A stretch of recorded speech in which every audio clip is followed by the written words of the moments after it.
პატარა ნიკმა შემთხვევით $100 კუპიურა გახია მეგობრებთან თამაშის დროს. მამამ კი ნაცვლად საყვედურისა ახალი $100 შესთავაზა დახეულის სანაცვლოდ. ამას რატომ აკეთებ?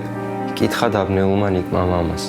იმიტომ რომ ჩემი შვილი ხარ და იმიტომაც რომ ეს იესოს მიერ ჩვენთვის გაღებული მსხვერპლის შესახებად შეგვახსენებს.